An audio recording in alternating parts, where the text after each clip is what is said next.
Hello दोस्तों, कैसे हैं आप सब लोग। तो दोस्तों, जैसे कि लास्ट वीडियो में हमने अपने ऑर्गेनाइजेशनल थ्योरी वाले सब्जेक्ट का यूनिट 1 के सारे इंपॉर्टेंट क्वेश्चंस कवर कर लिए थे।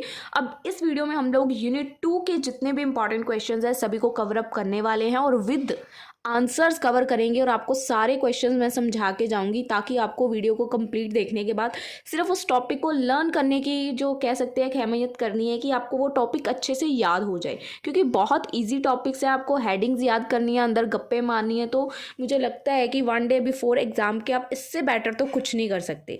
तो यूनिट 2 के भी कुछ ही क्वेश्चन है। यूनिट 1 के तो चलो काफ़ी क्वेश्चन थे, आई थिंक 5 to 6 थे, बट यूनिट 2 के 2 या 3 क्वेश्चन ही करवाऊंगी और उसमें से शायद आपको पेपर में दिखने वाले हैं क्वेश्चन। तो क्वेश्चन स्टार्ट करने से पहले एक छोटी सी रिक्वेस्ट आपको बता दूं कि यूनिट 1 के ऊपर हमने प्रॉपर एक वीडियो बनाई है जिसमें हमने पूरे क्वेश्चंस इंपॉर्टेंट जो थे विद उनके आंसर्स आपको एक्सप्लेन किए हैं। उस वीडियो का लिंक मैं नीचे डिस्क्रिप्शन में देने वाली हूं। अगर आप में से किसी ने भी अभी तक उस वीडियो को नहीं देखा है तो अभी जाकर उसको देख लीजिए। यूनिट 1 उसी एक वीडियो के अंदर आपका क्लियर हो जाएगा, आपको उसके अलावा एक्स्ट्रा कुछ भी पढ़ने की ज़रूरत नहीं पड़ेगी। ठीक है, इस वीडियो में हम लोग आपका यूनिट 2 कंप्लीट करवा देंगे। उसके बाद सारी वीडियोज़ यूनिट 3 और 4 की भी मैं डालूंगी, आज ही डालूंगी, कल आपके एग्जाम से क्योंकि। तो चलिए पहला क्वेश्चन देखते हैं। पहला क्वेश्चन क्या है कि कम्युनिकेशन के बारे में बताओ, इसके नेचर क्या है, इसके बैरियर्स क्या है, कैसे ये इफेक्टिव है और कैसे हम लोग इसको इम्प्रूव कर सकते हैं, वेरियस वे क्या है कि कम्युनिकेशन को इम्प्रूव किया जा सके। तो बहुत ही ईजी क्वेश्चन है और ये क्वेश्चन ज़रूरी नहीं है जैसे मैंने यहाँ पे बनाया है आपको ऐसे ही एग्जाम में देखने को मिले। हो सकता है इसको तोड़ मड़ोड़ के भी पेश किया जाए, यानी कि अकेले बैरियर्स पूछ लें, साथ में उसके वेरियस वेज टू इम्प्रूव पूछ लें। ठीक है, तो हो सकता है आपको तोड़ मड़ोड़ के भी आए, पर आपको टॉपिक्स पता होने चाहिए कि हमने क्या क्या करे हुए हैं। हम मीनिंग कर रहे हैं, उसका नेचर कर रहे हैं, उसके बैरियर्स करेंगे, इफेक्टिवनेस करेंगे और उसको कैसे इंप्रूव किया जा सकता है उसके वेरियस वेज करेंगे। तो सबसे पहले बात करते हैं कि कम्युनिकेशन का मीनिंग क्या है। कम्युनिकेशन क्या होता है? कम्युनिकेशन एक प्रोसेस ऑफ इंफॉर्मेशन है जिसको आप लोग शेयर करते हो। अपनी जो भी इंफॉर्मेशन किसी के साथ भी आप कम्युनिकेट करते हो, डे टू डे लाइफ में अपने आइडियाज़ प्रेजेंट करते हो, थॉट्स प्रेजेंट करते हो, अपनी फीलिंग्स बताते हो, तो वो क्या है? कम्युनिकेशन है। मैं दोस्तों आपको ना अपनी लैंग्वेज में सारे क्वेश्चन समझाऊंगी हिंदी में, तो आपको अच्छे से समझ आ जाएंगे। आप बाद में आराम से वीडियो को रोक रोक के इसको रीड आउट भी करोगे ना, जो मैं बोल रही हूँ वही लिखा होगा, पर आपको रीड आउट करना पड़ेगा अगर आपको इंग्लिश में थोड़ा सा देखना है। बट मैं आपको हिंदी में ऐसे समझाऊंगी कि आपको पता लग जाएगा उस पॉइंट में आपको क्या लिखना है। ठीक है, कम्युनिकेशन क्या होता है? आप जो डे टू डे किसी से भी कुछ भी बात करते हो, कोई भी इंफॉर्मेशन किसी के साथ शेयर करते हो, उसको बोलते हैं कम्युनिकेशन।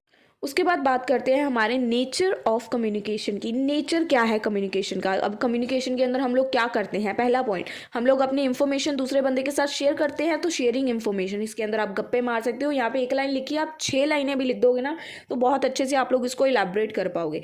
तो कम्युनिकेशन के अंदर हम लोग इंफॉर्मेशन को शेयर करते हैं। कम्युनिकेशन जो है वो एक 2 वे स्ट्रीट है। अब एक बंदा खुद से तो बातें नहीं ना करी जाएगा, मुझे भी अब मैं बातें करती हूँ तो सामने वाला कोई तो चाहिए ना जो उसको सुनेगा। तो communication is a 2 way street या 2 वे प्रोसेस बोल सकते हो। उसके बाद कम्युनिकेशन करने के डिफरेंट वेज होते हैं, जैसे हम लोग बोल के बात करते हैं, लिख के बात करते हैं, ड्राइंग करके बात करते हैं। तो डिफरेंट वेज है कम्युनिकेट करने के। कम्युनिकेशन को समझना बहुत ज़रूरी है। कम्युनिकेशन का अंडरस्टैंडिंग ईच अदर, ये नहीं है कि आप लोग बातें करी जा रहे हो, सामने वाले को कुछ समझ ही नहीं आ रही। नो, ठीक है, कि सामने वाले को सब कुछ समझ आए तो आपको अंडरस्टैंड करना है कि सामने वाले का मूड कैसा है, कैसे है, मतलब किस वक्त पे क्या बात करनी है।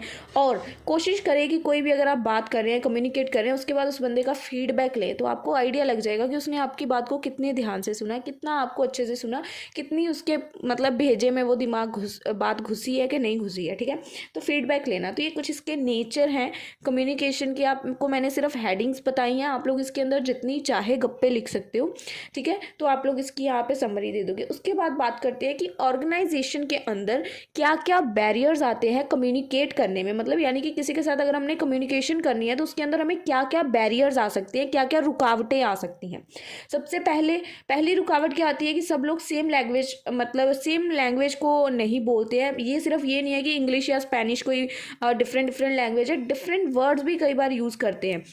अगर आपने देखा होगा लैंग्वेज तो डिफरेंट चलो होती ही होती है कई जगह पर बैरियर यहाँ पे ये नहीं आता। कुछ लोग ऐसे वर्ड्स यूज़ कर देते हैं, लैंग्वेज हमारी है पर कुछ वर्ड्स ऐसे यूज़ कर देते हैं जो दूसरे बंदे को नहीं पता होते, उसने कभी सुने ही नहीं होते। डिफरेंट वर्ड्स या डिफरेंट टर्म्स का यूज़ कर देते हैं कई बार। तो not speaking the same language हमारा है फर्स्ट रुकावट या फर्स्ट बैरियर जो कम्युनिकेशन में करने में आता है। सेकेंड बैरियर क्या है? Noise and distraction. अब सोचो अगर आप कहीं पे गए हो बात करने के लिए और वहाँ पे बहुत ज़्यादा शोर शराबा है, नॉइस है, डिस्ट्रैक्शन है, तो कम्युनिकेशन प्रॉपर नहीं हो सकती। तो ये दूसरा बैरियर है कि नॉइस एंड डिस्ट्रैक्शन। हो सकता है आपके ऑफिस का ही माहौल ऐसा है पर आपको सीरियस काम करना है और वहाँ पे सारा दिन गाने बज रहे हैं, ये हो रहा है वो हो रहा है, तो नॉइसी इन्वायरमेंट है वहाँ पे, है ना। तो ये भी कम्युनिकेशन करने में एक बहुत बड़ा रुकावट का काम करता है, नॉइस। उसके बाद not getting the message right. अब आपको पता है कि जब जैसे हम लोग कोई चीज़ बताते हैं, हमारा वो बताने का तरीका सामने वाले को वो चीज़ अडेप्ट करने का तरीका बन जाता है कि हम लोग उस चीज़ को कैसे प्रेजेंट कर रहे हैं। अब अगर मैं आपको कोई खुशी की खबर भी उदास होकर बता रही हूँ तो आपको लगेगा ये उदास है, मतलब कुछ ना कुछ तो गलत ही है ना। तो ये वी से थिंग्स या मतलब जिस तरीके से हम उस बात को प्रेजेंट करते हैं तो वो चीज़ भी कई बार सामने वाले को कंफ्यूज कर सकती है, उसको सही मैसेज नहीं मिलता कि हम जो उस तक बात पहुंचाना चाहते थे वो उस तक नहीं पहुंच पाती। उसके बाद टू मैनी लेयर्स। अब देखो टॉप मैनेजमेंट में पहले मैनेजर को कोई बात बताई, उसने फिर अपने नीचे वाले लेवल के बताई, उसने फिर उसके नीचे बताई, उसके फिर उसके नीचे बताई।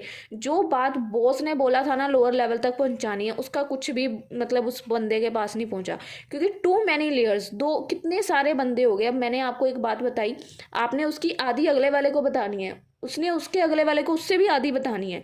तो बातें कहीं ना कहीं तोड़ मरोड़ के कहते हैं ना, वो कुछ का कुछ बन जाता है। तो वो चीज़ हो जाती है, टू मैनी लेयर्स हो जाती हैं, ठीक है। उसके बाद इसके कम्युनिकेट करने के डिफरेंट डिफरेंट स्टाइल्स होते हैं। कुछ लोग फॉर्मली बात करते हैं, कुछ लोग कैजुअल होकर बात करते हैं, कुछ लोग अपना स्टाइल फ्रेंडली रखते हैं कि हाँ मुझे इसके साथ फ्रेंडली नेचर में मतलब बात करनी है, बहुत बॉसी वगैरह बॉसी वाला नेचर नहीं रखना है कि मैं इसका बॉस हूँ या ये मुझे एम्प्लॉयज़ के साथ उनका फीडबैक लेना है। मैं डिफरेंट डिफरेंट स्टाइल्स जो हैं वो यूज़ होते हैं, ठीक है। तो ये कुछ बैरियर्स हैं। पहले तो लैंग्वेज सेम बोलते नहीं है, नॉइसी होता है, कई बार मैसेज सही नहीं पहुंचता, ये भी बैरियर है। इसकी लेयर्स बहुत ज़्यादा हो जाती है, यानी कि एक को बताई उसने, दूसरे को बताई उसने, तीसरे को बताई, तो तिल का ताड़ बन जाता है। तो डिफरेंट स्टाइल से जो लोग बात करते हैं ये भी एक बैरियर कह सकते हैं हम लोग, कम्युनिकेशन में आता है। कुछ लोग फॉर्मली बात करते हैं, कुछ लोग कैजुअल होते हैं।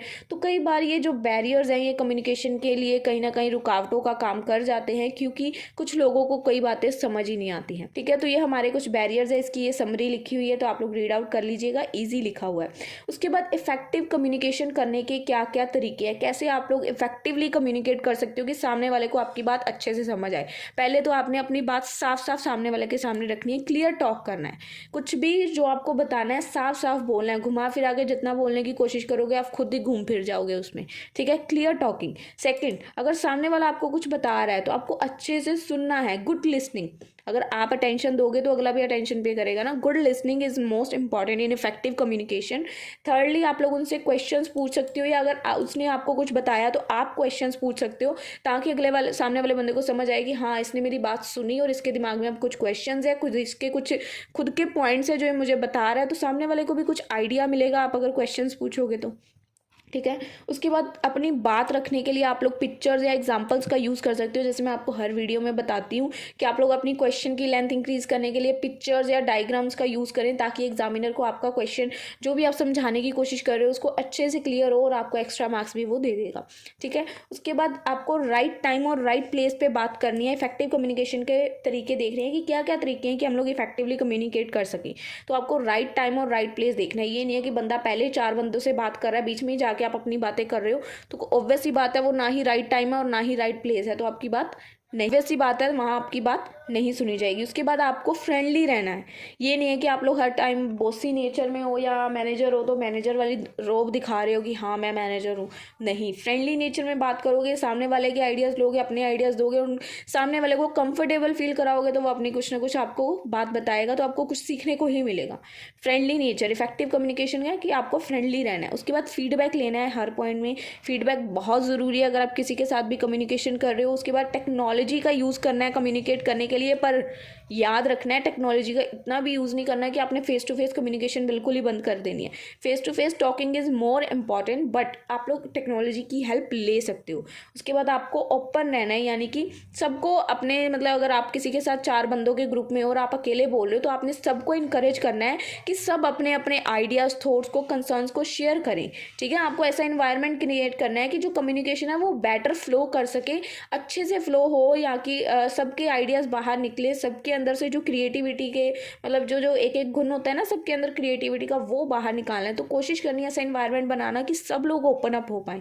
ये नहीं है कि एक बंदा बोला और उसके डर से 4 बंदे अपनी मुंह बंद करके बैठे हुए हैं। ठीक है, उसके बाद आपको टीम वर्क करना है इफेक्टिव कम्युनिकेशन के लिए। अगर आप टीम वर्क करोगे तो कहीं ना कहीं आप अच्छे से कम्युनिकेट करोगे और ये पूरी ऑर्गेनाइजेशन को कहीं ना कहीं सक्सेस की ओर लेके जाएगी। अब देखो हमने यहाँ पे क्या देखा कि इफेक्टिव कम्युनिकेशन को करने के क्या क्या तरीके हैं। तो इन्हीं तरीकों को कहीं ना कहीं आप ऐसे भी लिख सकते हो कि ये वेरियस वेज हैं कम्युनिकेशन को इम्प्रूव करने की। अगर आप अगला मतलब टॉपिक जो है ना हमारा, जैसे various ways to improve communication in organisation, अगले वाले को करने की जगह अगर आप ऊपर वाले भी उसी में लिखाओगे, यानी कि अगर आपको इफेक्टिवनेस आता है तब भी आपने ये ऊपर वाले पॉइंट ही करने हैं, और अगर आपको various ways to improve communication आता है तब भी अगर आप ऊपर वाले कर लोगे तो चल जाएगा। बट मैंने यहाँ से अलग से लिखे हुए हैं, तो आप लोग जिसको जैसे करना है कर सकते हो। वेरियस वेज क्या है कम्युनिकेशन को इम्प्रूव करने के, कि आप लोग टीम मीटिंग्स बुला सकते हो, उसमें उनकी मतलब सारी डिस्कशन कर सकते हो, उनसे प्रॉपर उनको बात करने के लिए बोल सकते हो। सिंपल वर्ड्स का यूज़ कर सकते हो ताकि अच्छे से कम्युनिकेशन हो सके। अच्छे से उनको सुनना, लिसन केयरफुली, कि मतलब सारी बातें उनकी समझना कि क्या बोलना चाह रहे हैं, किस अटेंशन से बोल रहे हैं, पूरी अटेंशन देनी उनकी बात को, अच्छे से सुनना, फीडबैक लेना। ठीक है, फीडबैक एक तरह से उसको ये फील करवाएगा कि हाँ उसकी इन्फॉर्मेशन की भी कोई वैल्यू है। उसके बाद टेक्नोलॉजी ट्रिक्स का यूज़ करना, जैसे हमने अभी ऊपर वाले में भी देखा कि ईमेल मैसेजेस का यूज़ करना, क्योंकि कम्युनिकेशन फास्टर होती है बट फेस टू फेस नहीं स्किप करनी है। उसके बाद उनसे आइडियाज़ पूछना अपनी टीम से कि आपका क्या राय है इसके ऊपर। ये नहीं है कि आप बॉस हो तो आप अपनी झाड़ रहे हो, उनके भी कुछ पॉइंट्स पूछ लो। अगर हमारी टीम मेंबर्स को कुछ डाउट्स है तो उसको क्लैरिफाई करना, क्लियर करना। अगर किसी को कुछ भी अनक्लियर है तो उससे पूछना। फिर क्वेश्चन पूछने से मतलब घबराना नहीं। अगर आपको कुछ भी दिक्कत है तो आप हमसे पूछ सकते हो, हेसिटेट नहीं करना। उसके बाद आप लोग विजुअल्स का यूज़ कर सकते हो। तो एक तरह से मैं आपको बोलूँगी कि सेम हेडिंग्स वही हैं, तो आप लोग ऊपर वाले भी नीचे लिख सकते हो। ठीक है, मैं आपको ज़्यादा वो एलैबोरेट नहीं करूँगी। अगर आपको चाहिए तो आप इफेक्टिव कम्युनिकेशन वाले पॉइंट्स को, वे ऑफ कम्युनिकेशन, जैसे कि हाउ टू, जो हमारा वेज हैं कि कैसे हम लोग कम्युनिकेशन को इम्प्रूव कर सकते हैं, इसके अंदर सेम हेडिंग्स लिख सकते हो। ठीक है, तो आप लोग उसको इजीली इलेबोरेट कर पाओगे। विजुअल एड्स है, उसके बाद आपका फ्रेंडली इन्वायरमेंट होना चाहिए ताकि सब लोग खुल के बातें कर सके। उसके बाद लास्ट पॉइंट है कि आपको यहाँ पे अपनी अचीवमेंट्स को सेलिब्रेट करना चाहिए। अगर आप अपनी अचीवमेंट्स को सेलिब्रेट करोगे अपने स्टाफ के साथ, पूरे कलीग्स के साथ, कहीं ना कहीं एक पॉजिटिव इन्वायरमेंट क्रिएट होगा और सब लोग मोटिवेट होंगे कि हाँ मुझे भी अब अच्छे से कम्युनिकेट करना है। ठीक है, तो चलिए दोस्तों, उसके बाद देखते हैं हमारा आज का second question. What do you understand by transactional analysis? How is it important in understanding of improving interpersonal relations at the workplace? और इसका प्रोसेस क्या है? दोस्तों ये क्वेश्चन है ना, पहले तो हम लोग जब ट्रांजैक्शनल एनालिसिस सुनते हैं तो हम लोग कहीं ना कहीं ट्रांजैक्शंस की तरफ चले जाते हैं। तो मैं आपको एक बात यहाँ पे क्लियर कर देती हूँ कि ये जो टॉपिक है ना हमारा, ये हमारा कम्युनिकेशन के चैप्टर के अंदर है। तो ये कम्युनिकेशन से रिलेटेड वाला ट्रांजैक्शनल एनालिसिस है, ना कि ट्रांजैक्शन से रिलेटेड। तो आपको ये कंफ्यूज नहीं होना है। अगर आपको ये यूनिट 2 में टॉपिक दिखता है transactional analysis, then this is about communication chapter. ठीक है, तो आपने इसके अंदर ऑल अबाउट कम्युनिकेशन ही एक्सप्लेन करना है। तो आपको ये चीज़ ध्यान में रखनी है।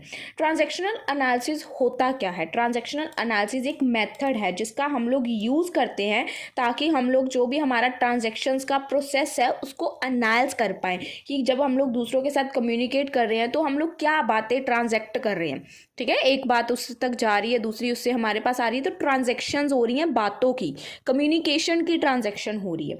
ठीक है, it require use of aware how we feel, कि हम लोग कैसे, how as to be aware of how we feel, think, behave and interactions, कैसे हम लोग बिहेव, फील, थिंक करते हैं, उसके ऊपर होता है सारा। अगर हम लोग ट्रांजैक्शनल एनालिसिस को सिंपली समझना चाहते हैं तो हम लोग इसको इमेजिन करते हैं कि एक 3 प्लेयर गेम है। अभी सारा मीनिंग ही चल रहा है ट्रांजैक्शनल एनालिसिस का। ठीक है, हम लोग इसको इमेजिन करते हैं कि एक 3 प्लेयर गेम है। इसके अंदर 3 प्लेयर कौन है? एक है पेरेंट, एक है अडल्ट, एक है चाइल्ड।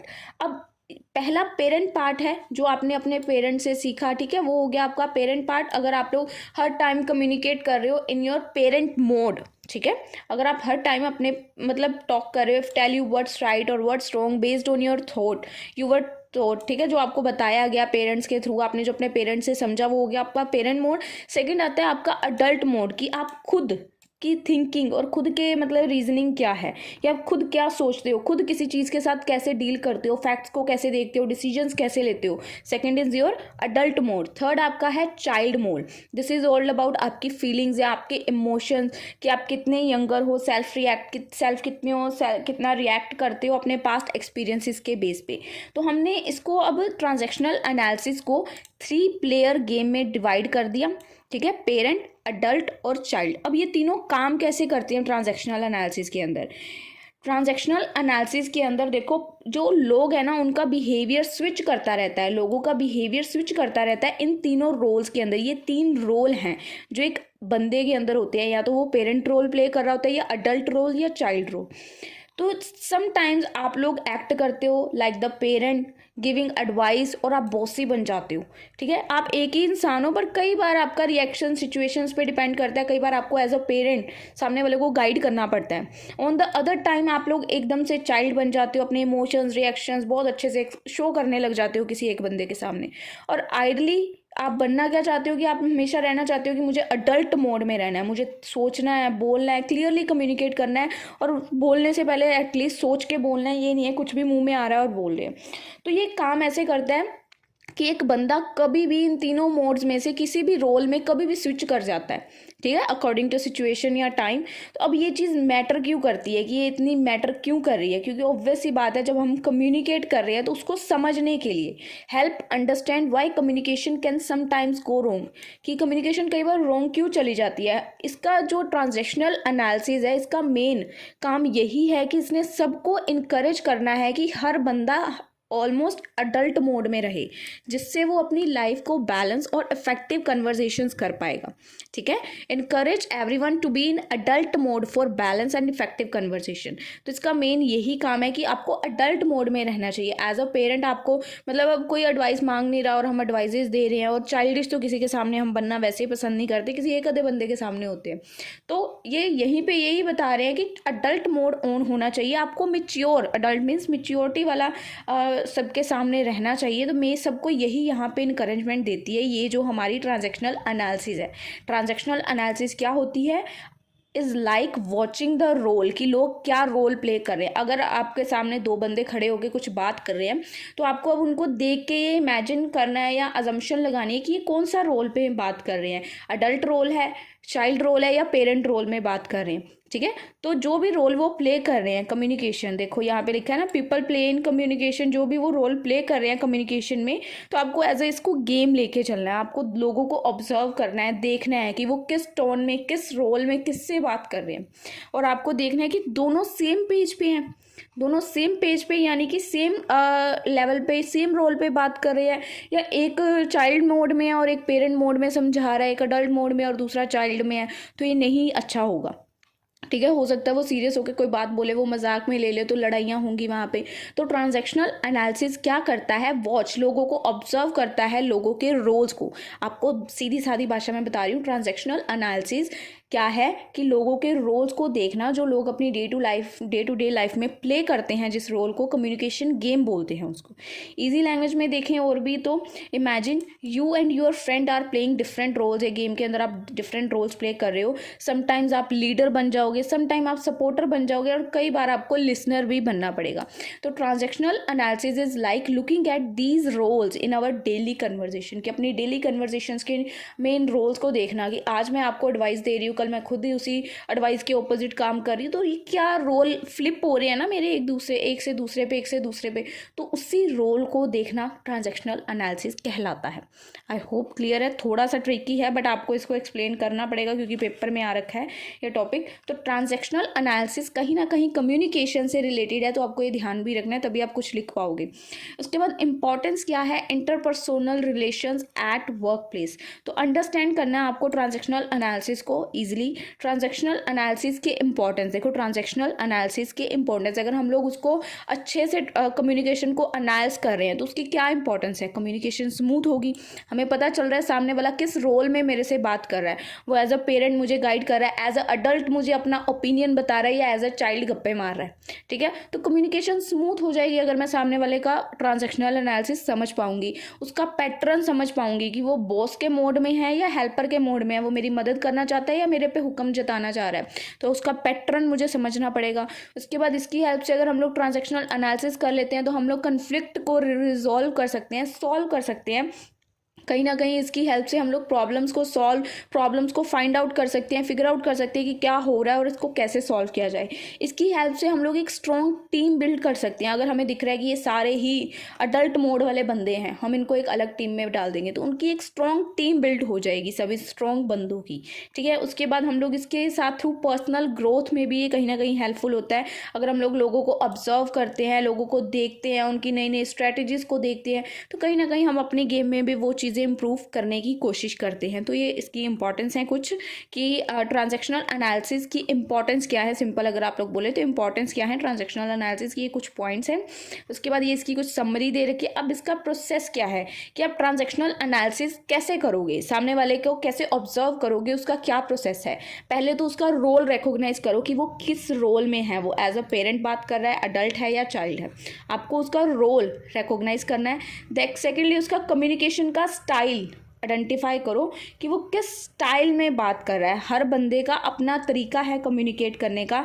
जो पेरेंट है वो अथॉरिटेटिव होगा, जो चाइल्ड है वो इमोशनल होगा, और जो अडल्ट है वो रैशनल वे में बात करेगा। तो आपको उसका कम्युनिकेशन का स्टाइल पता करना है, प्रोसेस का सेकेंड पॉइंट। थर्ड, आपको उसकी ट्रांजैक्शंस को ऑब्जर्व करना है कि जब ट्रांजैक्शंस हो रही है, जब भी वो अपना रोल प्ले कर रहा है, कि जैसे दो बंदे सामने आपके बात कर रहे हैं, आपको उनको ऑब्जर्व करना है कि कैसे मतलब एक दूसरे से बात हो रही है, क्या ट्रांजैक्शनल एनालिसिस हो रही है, क्या कम्युनिकेशन एक्सचेंज हो रही है। तो उसको बोलते हैं ऑब्जर्व करना उनकी ट्रांजैक्शंस को। सामने वाले बंदे को, दो बंदे बात कर रहे हैं तो उसको ऑब्जर्व करो कि किस चीज़ पे क्या रिएक्शन, क्या रिस्पॉन्स आ रहा है, किस रोल में प्ले कर रहे हैं वो। उसके बाद उनके पैटर्न को एनालाइज करो कि उनका पैटर्न क्या है, किस पैटर्न में वो कम्युनिकेट कर रहे हैं, ठीक है। कि लोग ऑलमोस्ट पेरेंट चाइल्ड डायनेमिक्स में रहते हैं या किस मोड में रहना ज़्यादा पसंद करते हैं, ऑलमोस्ट लोग किस मोड में होते हैं। तो वो भी आपको कहीं ना कहीं हेल्प करेगी इंटरेक्ट करने से लोगों से। उसके बाद आपको उनका ईगो स्टेट्स नोटिस करना है। नोटिस करो उनका ईगो स्टेट्स क्या है, पेरेंट अडल्ट चाइल्ड रोल्स है जैसे, तो लोग इसमें कितने टाइम में, कितनी थोड़ी देर अच्छे रहने के बाद कितनी देर में दूसरी मतलब रोल में स्विच कर जाते हैं। यानी कि अगर हम किसी से बात करनी शुरू करें तो 5 मिनट तक तो वो हमसे प्यार से बात करेगा, छठे मिनट में उसका थोड़ा थोड़ा मूड ना चेंज हो जाने लग जाएगा। तो ईगो स्टेट्स क्या है कि पीपल कितनी देर में स्विच कर जाते हैं ड्यूरिंग द कन्वर्सेशन। उसके बाद shifting to the adult mode. अब जो ट्रांजैक्शनल एनालिसिस है इसका मेन गोल ही ये है कि सबको इनकरेज करना कि वो ज़्यादा से ज़्यादा अडल्ट मोड में रहें, ठीक है। कि मतलब क्लियर, रैशनल और बैलेंस कन्वर्सेशन उनमें अच्छे से हो पाए। तो इसके लिए उनको इनकरेज करता है ट्रांजैक्शनल एनालिसिस कि आपको अडल्ट मोड में रहना है। उसके बाद नेक्स्ट प्रोसेस क्या है कि इम्प्रूव कम्युनिकेशन। अगर आप एक बार उसका रोल, उसका पैटर्न समझ जाओगे तो ऑब्वियस ही बात है आप उसके साथ कम्युनिकेशन अपनी इम्प्रूव करोगे। इसमें बहुत सारे मतलब कॉन्शियसली अडल्ट मोड आ जाएगा। आप अनहेल्पफुल चीज़ों को मतलब अवॉइड करना शुरू कर दोगे, जो ज़रूरी नहीं है आप उनको क्यों ऐड ऑन करोगे अपनी कम्युनिकेशन में, ठीक है ना। तो आपकी कम्युनिकेशन स्किल्स कहीं ना कहीं इंप्रूव होंगी। अब ये इंपॉर्टेंट क्यों है transactional analysis, is why it's useful. Transactional analysis कहीं ना कहीं एक हेल्दियर कम्युनिकेशन का पैटर्न जो है वो क्रिएट करता है। मिसअंडरस्टैंडिंग्स कहीं ना कहीं उसकी वजह से कम हो जाती हैं और फोस्टरिंग पॉजिटिव इंट्रैक्शंस होती है लोगों के बीच में। लोग एक दूसरे के साथ पॉजिटिवली रिएक्ट करते हैं, किसी की बात का कोई उल्टा मतलब नहीं निकलता वहाँ पे। तो ये इससे लिए यूज़फुल है। अब यहाँ पे इसकी कुछ समरी लिखी हुई है जो आप लोग देख सकते हैं, ठीक है। तो ये सेकंड क्वेश्चन था अबाउट ट्रांजैक्शनल एनालिसिस। इसके अंदर हमने क्या क्या देखा मैं आपको क्वेश्चन में दोबारा एक बार बता देती हूँ क्वेश्चन से कि ट्रांजैक्शनल एनालिसिस का मीनिंग क्या है, ये कैसे इंपॉर्टेंस इसकी क्या है कि ये कैसे इंपॉर्टेंट है। आफ्टर दैट हमने इसका देखा प्रोसेस क्या है ट्रांजैक्शनल एनालिसिस का। सो ये था हमारा सेकंड क्वेश्चन। अब बात करते हैं हमारे आज के थर्ड क्वेश्चन के ऊपर। थर्ड क्वेश्चन क्या है हमारा, जोहरी विडो के ऊपर। तो जोहरी विडो क्या है और ये कैसे हेल्पफुल है हमारे टीम की परफॉर्मेंस को इम्प्रूव करने के लिए। तो जो जोहरी विडो है ये एक साइकोलॉजिकल मॉडल है पहली बात तो, ठीक है। ये हमें हेल्प करती है कि हम बंदे को समझ पाएँ, हेल्प पीपल अंडरस्टैंड, और अपने आप के जो भी उसकी कम्युनिकेशन रिलेशनशिप की स्किल्स हैं उसको वो इम्प्रूव कर पाए। इसकी जो डेवलपमेंट है वो psychologist Joseph Luft and Harrington इंग्लहम ने की थी, और इनके ये जो फर्स्ट वर्ड हैं जोसेफ और हैरिंगटन, इन दोनों वर्ड्स के फर्स्ट टू लेटर्स को मिला के जौहरी बना है, जो यहाँ से हरी। तो इन दोनों वर्ड्स को कंबाइन करके जौहरी वर्ड बना है, combination of their two first name. तो इसका भी फर्स्ट नेम और इसका भी फर्स्ट नेम, तो इन दोनों के कंबाइन करके इनका ये वर्ड बना है जौहरी विडो, ठीक है। तो इसकी अब हमने देखना है कि अब देखो अब आपको ये पहले तो इसका मीनिंग समझना है कि जौहरी विडो होता क्या है। ये एक पहले साइकोलॉजिकल मॉडल है जो लोगों की मदद करता है कि वो समझ पाएँ और उसको अपनी कम्युनिकेशन स्किल्स को इम्प्रूव कर पाएँ। अब देखो हमने यहाँ पे इमेजिन किया कि जो विडो है उसको हमने 4 क्वाड्रेंट्स में डिवाइड किया है। पहला आपका एक होता है ओपन एरिया, जो आपको अपने बारे में खुद भी पता है और लोगों को भी पता है, ठीक है। नो टू सेल्फ और अदर्स, आप खुद को भी पता है और लोगों को भी पता है। आपका एक ओपन एरिया जो आप सबके सामने रखते हो, खुद के साथ भी वैसे और लोगों के सामने भी वैसे, सबको पता होता है उसके बारे में, ठीक है। एक आपका होता है ब्लाइंड स्पॉट, कुछ चीज़ें होती है ना आपको नहीं पता होती, पर जो सामने वाला बंदा होता है उसको आपके बारे में समझ आ जाती है कि इसको नहीं लगता कि इसको पता है, पर हमें पता चल रहा है कि इसके अंदर ये खामियां हैं। Not know to self but knows to other, लोगों को पता है कि आप में वो है। ब्लाइंड स्पॉट, ठीक है। यहाँ पे 4 क्वाड्रेंट्स में हमने डिवाइड किया है। फर्स्ट होता है ओपन एरिया, कि आपके बारे में आपको तो पता ही पता है, लोगों को भी पता है। सेकेंड ब्लाइंड स्पॉट, कुछ चीज़ें हैं जो हमें नहीं पता पर हमारे बारे में लोगों को पता है। थर्ड है हिडन एरिया, खुद को पता है पर दूसरों को नहीं उन बातों के बारे में पता। कुछ चीज़ें होती है जो हमारे पास ही होती है, लोगों को नहीं हम बताते, तो खुद को पता होती है वो, but not know to others. Fourth आता है unknown area, not know to self and others, ना ही हमें पता है उन चीज़ों के बारे में ना ही लोगों को पता है, ठीक है। तो अब ये चारों ही पॉइंट्स के अंदर बहुत इजीली लिखा हुआ है, जैसे कि आपको इस चीज़ से समझ आ जाएगा हर पॉइंट की कि इसके अंदर आपको क्या लिखा हुआ मिलेगा, इससे कहीं ना कहीं वो लिंक करेगा। जैसे पहले का मैं आपको पढ़ के बता देती हूँ, ये जो पार्ट है ये हमारे खुद के ऊपर है कि आप खुद के बारे में कितना जानते हो, और वही चीज़ आपके बारे में लोग कितना चाहते हैं। इसमें आपका बिहेवियर, एटीट्यूड, फीलिंग्स आ जाती हैं जो कि ओपन भी है और सबको विजिबल भी है, हर कोई उस चीज़ को आपके देख सकता है। तो सेम चीज़ वाक्यों में भी लिखी हुई है। ब्लाइंड स्पॉट है, इसके बारे में ब्लाइंड स्पॉट में आपको मतलब आपकी आदतों के बारे में हो सकता है ना पता हो, पर लोगों को ना आपकी आदतों के बारे में पता है, ठीक है। तो यहाँ पे हमने ना एक विडो को, जौहरी विडो को 4 क्वाड्रेंट्स में डिवाइड किया, तो ये कहीं ना कहीं इसके एक मीनिंग का पार्ट है, ठीक है। पहले जौहरी विडो का आप लोग ये लिखोगे कि ये साइकोलॉजिकल मॉडल है और इसमें हम लोग अपनी आदतों को समझते हैं जैसे भी है। तो इसके नेम के बारे में अगर आप लिखना चाहते हो, उसके बाद आप इसको 4 क्वाड्रेंट्स में डिवाइड करोगे, open area, blind spot, hidden area और अननोन एरिया, ठीक है। अब ये सारा यहाँ पे आपके मीनिंग के अंदर आता है। तो अगर आपको अकेला जौहरी विडो पूछे तो आप लोग इसका मीनिंग अच्छे से लिखिएगा। अब ये कैसे, how does it help improve team performance, ये टीम की परफॉर्मेंस को इम्प्रूव करने के लिए कैसे हेल्पफुल है। अब ऑब्वियस ही बात है, जौहरी विडोज की हेल्प से हम लोग अपनी कम्युनिकेशन इंप्रूव कर रहे हैं, कहीं ना कहीं लोगों को अच्छे से समझ रहे हैं, कम्युनिकेशन स्टाइल, उसके साथ रिलेशनशिप बिल्ड कर रहे हैं। तो कहीं ना कहीं ये हमारे पहले तो सेल्फ अवेयरनेस को बढ़ाता है। हम लोग इसकी हेल्प से अपने आप को, खुद को ज़्यादा जान पाते हैं, हम लोग खुद को देख पाते हैं कि हम लोग कैसे हैं, हमारी कौन सी ऐसी सिचुएशन है जो हमें नहीं पता, लोगों को पता है, कौन सी सिचुएशन जो हमारे बारे में ओपन अप है बिल्कुल ही, कहाँ पे हम लोग ब्लाइंड स्पॉट हैं। तो वो चीज़ें कहीं ना कहीं हमारे अंदर अवेयरनेस आती है, हम लोग कम्युनिकेशन जो है हमारी इन्हेंस होती है। जौहरी विडो जो है हमारी ओपन कम्युनिकेशन को इनकरेज करती है, उससे हम लोग फीडबैक लेते हैं, ठीक है। उसके बाद बिल्डिंग ट्रस्ट, इसकी हेल्प से हम लोग, हमारा जो ट्रस्ट है वो बिल्ड होता है कहीं ना कहीं एज अ टीम मेंबर। अगर हम लोग अपने बारे में जितना ज़्यादा शेयर करेंगे, एक्सपैंड करेंगे, अपना आपको एक ओपन मतलब खुली किताब रखेंगे, तो हमारा कहीं ना कहीं ट्रस्ट जो है एक बिल्ड होगा हमारी टीम के अंदर। ओपन कम्युनिकेशन कहीं ना कहीं एक पॉजिटिव और कोलैबोरेशन टीम इन्वायरमेंट क्रिएट करेगी कि हाँ अब सब कुछ मुझे पता है, सब कुछ ग्रुप में ओपन अप है, इस बंदे के बारे में कुछ भी छुपा हुआ नहीं, तो कहीं ना कहीं ट्रस्ट बिल्ड होगा। उसके बाद कन्फ्लिक्ट, लड़ाइयाँ कहीं ना कहीं सॉल्व होंगी, एक दूसरे के मतलब ब्लाइंड स्पॉट्स को समझना कि हाँ ये बंदा ऐसा ही है, यहाँ पे इसको लगता है कि ये ऐसा नहीं है पर ये है, ठीक है। तो कहीं ना कहीं हमें हेल्प करेंगे कि हमारे जो कन्फ्लिक्ट्स हैं, लड़ाइयाँ हैं, झगड़े हैं, वो ख़त्म हो जाएंगे, क्योंकि सामने वाले बंदे को समझ आ जाएगा कि हाँ अब ये इस जगह पे है ही ऐसा, इसकी आदत ही बनी हुई है, तो उसकी कोई गलती नहीं है, उसको खुद को पता नहीं है। जैसे अब कई लोग होते हैं सोते हुए मतलब ना खराटे मारते हैं, तो जो बंदा कर रहा है उसको नहीं पता होता उसके बारे में, बाकी दुनिया को पता चल जाता है। तो सेम है, कुछ लोगों को फिर पता चल जाता है, तो लड़ाइयाँ कहीं ना कहीं सॉल्व हो जाती हैं। उसके बाद पर्सनल एंड टीम वर्क की डेवलपमेंट होती है इसकी हेल्प से।